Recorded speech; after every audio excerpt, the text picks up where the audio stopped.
नमस्कार, प्रधानमंत्री के इस बेहद खास शो में आपका स्वागत है। आपके साथ मैं हूं शिप्रा झा।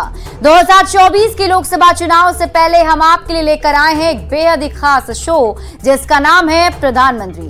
सियासत से जुड़ी तमाम खबरों को विस्तार से आपको बताएंगे, तस्वीरों और बयानों के साथ आपको रिपोर्ट भी दिखाएंगे। पर शुरुआत सबसे बड़ी चुनावी खबर से करते हैं।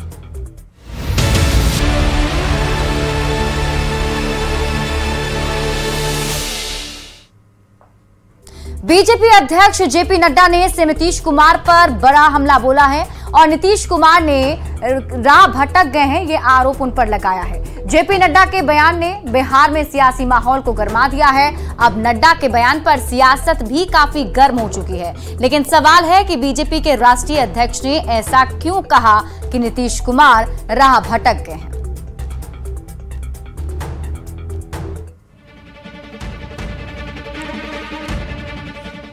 जब संगत बिगड़ जाती है तो जवान बिगड़ जाता है। न्यूज 18 के मंच पर चुनावी चर्चा के दौरान बीजेपी अध्यक्ष जेपी नड्डा ने सीएम नीतीश कुमार पर बड़ा हमला बोला है।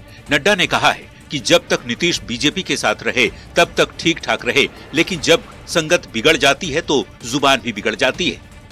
यही नहीं, जेपी नड्डा ने नीतीश कुमार पर तंज कसते हुए यहाँ तक कह डाला कि जब लोग राह भटक जाते हैं तो राजनीति में भटकना ही पड़ता है। देखिए, जब तक हमारे साथ रहे तब तक तो ठीक ठाक रहे। अब हमारे से जब संगत बिगड़ जाती है तो जवान बिगड़ जाती है। तो संगत बिगड़ गई, इसीलिए तो कहते हैं सत्संग होता है। तो सत्संग खत्म हो गया, तो अब ऐसे ऐसे दिमाग में ख्याल आने लगे जो उन्होंने विधानसभा में कहा, वो सब आपने भी सुना, मैं क्या बोलूं उस पर। तो ये जब से वो हमसे अलग हुए तब से उनके रास्ते भी अलग हो गए और उनको जमीन भी नजर आ गई, नजर दिला दी लोगों ने। इसमें जो लोग सही रास्ते से भटकते हैं उनको राजनीति में भटकना ही पड़ता है और कोई रास्ता। नीतीश कुमार पर बीजेपी के राष्ट्रीय अध्यक्ष जेपी नड्डा के सबसे बड़े हमले ने बिहार की सियासत में सियासी बहस छेड़ दी है। बहस इस बात पर कि बीजेपी ने क्यों कहा नीतीश राह भटक गए। नीतीश कुमार पर बीजेपी अध्यक्ष जेपी नड्डा के हमले के बाद खड़े हुए सवाल पर महागठबंधन के नेताओं ने अपने अपने तरीके से पलटवार करना शुरू कर दिया। जेडीयू प्रवक्ता नीरज कुमार का कहना है कि जातिगत गणना के बाद घबराई हुई बीजेपी साजिश के तहत अभियान चला रही है। जातिगत जनगणना होने के बाद भारतीय जनता पार्टी एक साजिश के तौर पर पूरे एक वैचारिक अभियान चला रही है कि संगति का असर हो गया है। अरे संगति का असर क्या हुआ नहीं हुआ यह तो आप भी जानते हैं कि आपके साथ भी थे तो मुद्दों पर कोई समझौता नहीं करते थे। तो वहीं कांग्रेस कहती है कि नीतीश के अलग होने के बाद से परेशान बीजेपी बयानों के जरिए इंडिया गठबंधन में फूट डालना चाहती है। जेपी नड्डा जी भाजपा में ही अपनी जमीन तलाश नहीं कर रहे हैं, वो नीतीश कुमार जी को क्या सलाह देंगे। जबकि आरजेडी प्रवक्ता मृत्युंजय तिवारी कहते हैं कि बीजेपी क्या बोलेगी, बीजेपी तो साथ रहकर जेडीयू को खत्म करने में लगी थी। बीजेपी तो अपने सहयोगी दलों को ही समाप्त करने में लगी थी। ये आदरणीय जेपी नड्डा जी ने ही कहा था कि क्षेत्रीय दलों को ही समाप्त। बिहार विधानसभा में सीएम नीतीश कुमार ने जिस ढंग से महिला और फिर जीतन राम मांझी को लेकर बयान दिया, उसके बाद से बीजेपी लगातार बयानों के जरिए नीतीश को घेर रही है। और अब बीजेपी के राष्ट्रीय अध्यक्ष जेपी नड्डा ये कहकर कि नीतीश कुमार राह भटक गए हैं, देश की सियासत में एक नई बहस छेड़ दी है। न्यूज 18 के लिए पटना से शैलेंद्र कुमार के साथ ब्यूरो रिपोर्ट। और बिहार की महागठबंधन सरकार पर बीजेपी और उसके सहयोगियों का हमला जारी है और निशाने पर हैं बिहार के मुख्यमंत्री नीतीश कुमार।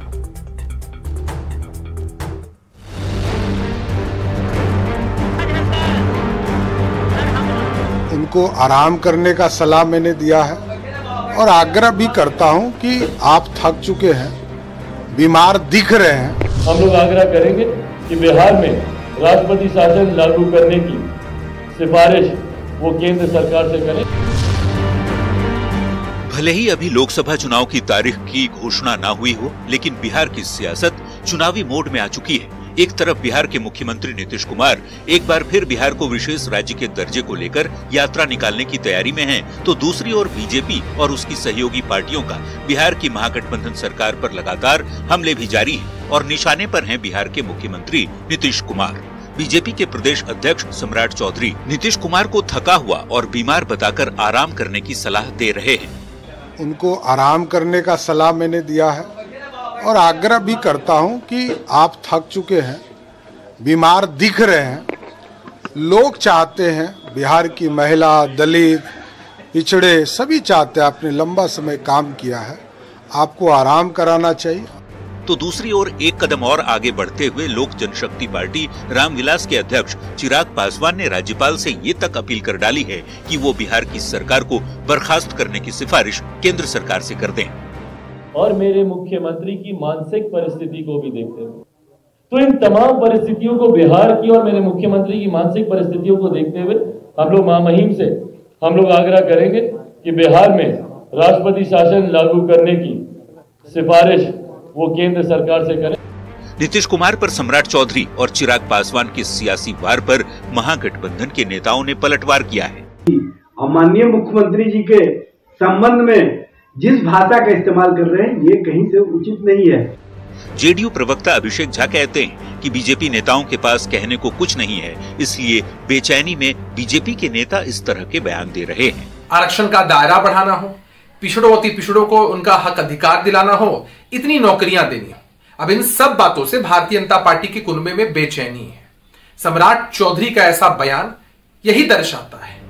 जबकि कांग्रेस कहती है कि जातिगत गणना के बाद आरक्षण और अब विशेष राज्य के दर्जे की मांग से बीजेपी घबरा गई है। अगर सम्राट चौधरी विकास की बात करते हैं, विकास के समर्थक हैं, तो लगातार तो सत्ता में रहे हैं, मंत्री भी नीतीश जी के साथ रहे हैं, तो क्यों नहीं बिहार को विशेष राज्य का दर्जा दिलवा दिए। अब बीजेपी और उसकी सहयोगी पार्टियों का हमला हो या फिर नीतीश कुमार के खुद दिए गए बयान, चर्चा में नीतीश ही नीतीश हैं। न्यूज़ 18 के लिए पटना से विनीता मिश्रा और धर्मेंद्र कुमार के साथ ब्यूरो रिपोर्ट। और शो के इस सेगमेंट में आप देखते हैं बयान बवाली, नेताओं के वैसे बयान जिस पर मच गया है सियासी घमासान।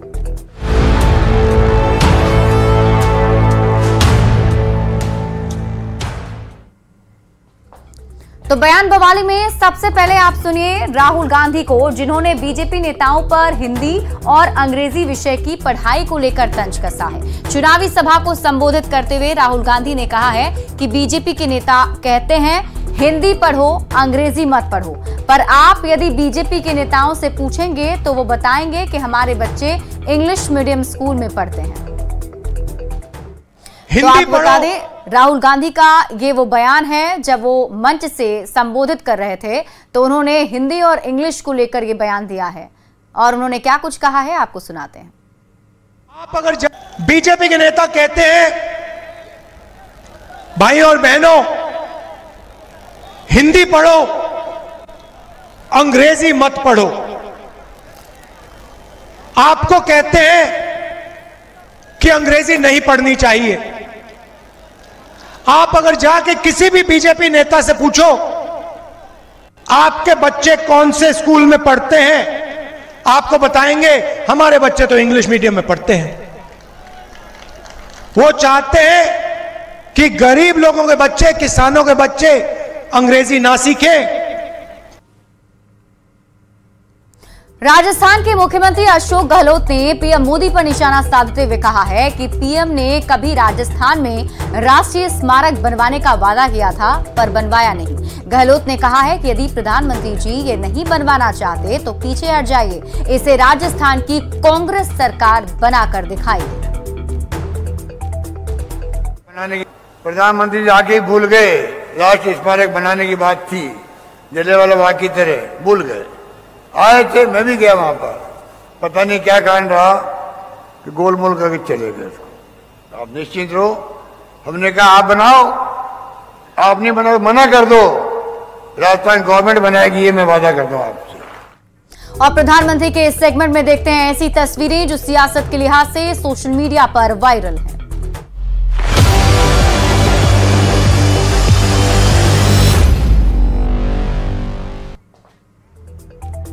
रेल मंत्री अश्विनी वैष्णव की तस्वीर सोशल मीडिया पर वायरल हो रही है, जिसमें अश्विनी वैष्णव नई दिल्ली रेलवे स्टेशन पर ट्रेनों के अंदर जाकर यात्रियों से मुलाकात कर रहे हैं। छठ पर्व पर यात्रियों को कोई दिक्कत ना हो, इसको लेकर वो वहां पर पहुंचे हुए हैं और ये जानने की कोशिश कर रहे हैं।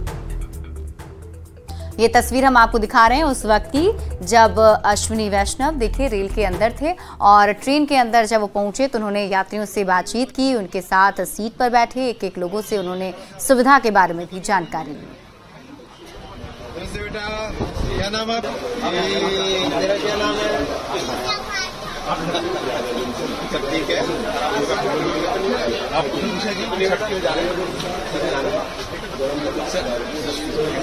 छठ के लिए लोग भी जा रहे हैं। अच्छा, आप सबको छठ की शुभकामनाएं। और तेलंगाना में 25 नवंबर को विधानसभा के चुनाव होने जा रहे हैं। ऐसे में सभी पार्टियों के नेता पूरी ताकत झोंके हुए हैं। मुख्यमंत्री के चंद्रशेखर राव के खिलाफ राहुल गांधी ने बड़ा रोड शो आयोजित कर संदेश दिया है कि चुनाव में वो पूरी दमखम के साथ उतरने वाले हैं।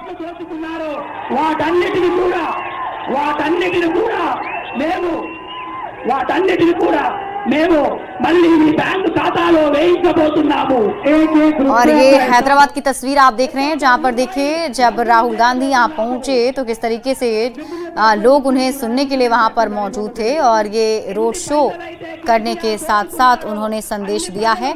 आपको बता दें 25 नवंबर को यहां पर चुनाव होने हैं, जिसको लेकर राहुल गांधी ने ये बड़ा रोड शो किया है।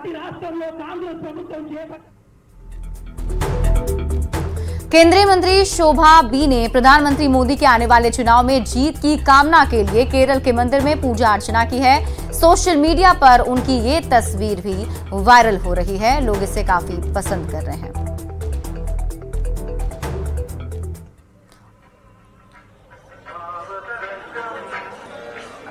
और ये तस्वीर हम आपको वहां की दिखा रहे हैं। केंद्रीय मंत्री शोभा बी देखिए किस तरीके से वो मंदिर में पहुंची हैं, उन्होंने प्रार्थना की है।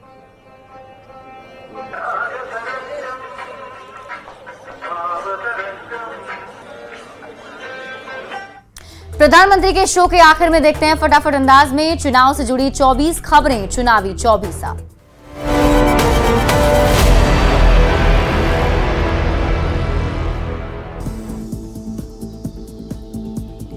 वर्ल्ड कप का फाइनल मुकाबला देखेंगे पीएम मोदी। 19 नवंबर को अहमदाबाद के नरेंद्र मोदी स्टेडियम में मैच, भारत और ऑस्ट्रेलिया के बीच होगी टक्कर। अजमेर में अमित शाह का रोड शो, अजमेर उत्तर और अजमेर दक्षिण के प्रत्याशी रोड शो में शामिल। सीपी जोशी, अरुण सिंह भी मौजूद। न्यूज 18 के मंच पर बोले बीजेपी अध्यक्ष जेपी नड्डा, कहा मध्य प्रदेश में हम कर रहे वापसी, छत्तीसगढ़ में बनाएंगे सरकार, भारत विश्व कप जीतेगा, हम जीत रहे चुनाव। विपक्षी पार्टियों में परिवारवाद पर जेपी नड्डा का निशाना, कांग्रेस पार्टी पारिवारिक पार्टी, बीजेपी में कार्यकर्ताओं की नहीं होती उपेक्षा।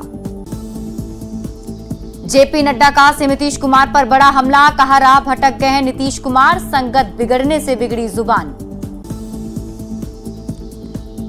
बिहार बीजेपी अध्यक्ष सम्राट चौधरी का नीतीश कुमार पर निशाना, कहा बिहार का आगे विकास हो इसके लिए मैं नीतीश कुमार को आराम करने की सलाह देता हूं, पहले आराम कर लें, ठीक हो जाएंगे फिर सियासत कर लेंगे।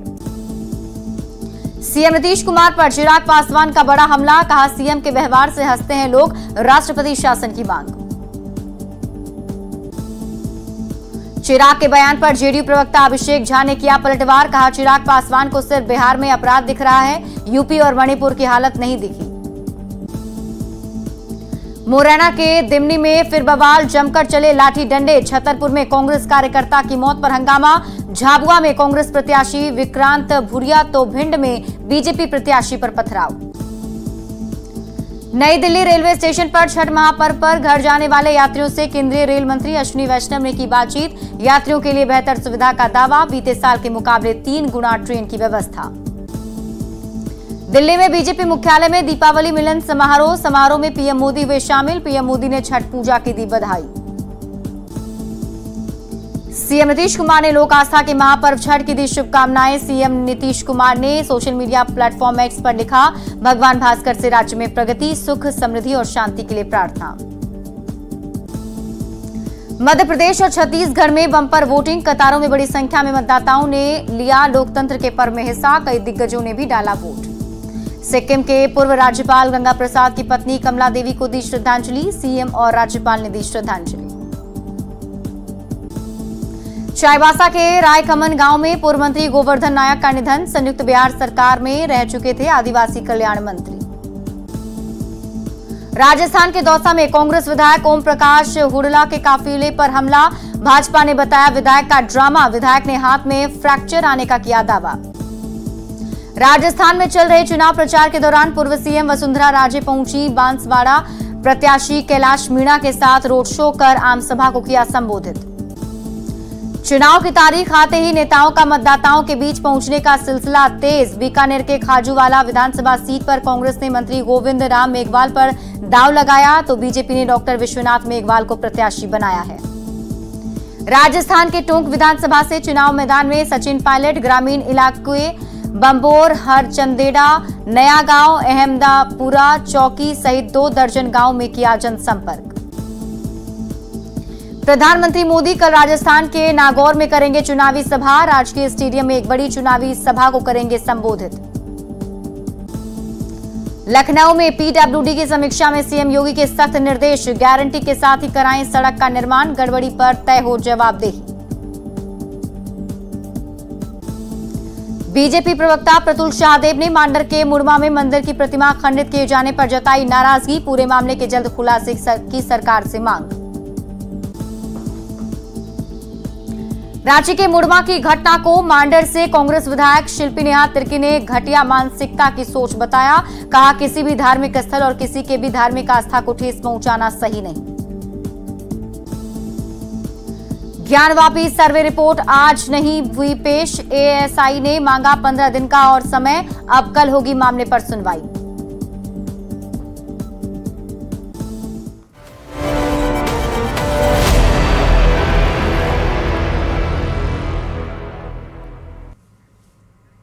और फिलहाल इस बुलेटिन में अभी के लिए बस इतना ही, आगे देख लेते हैं हेडलाइंस।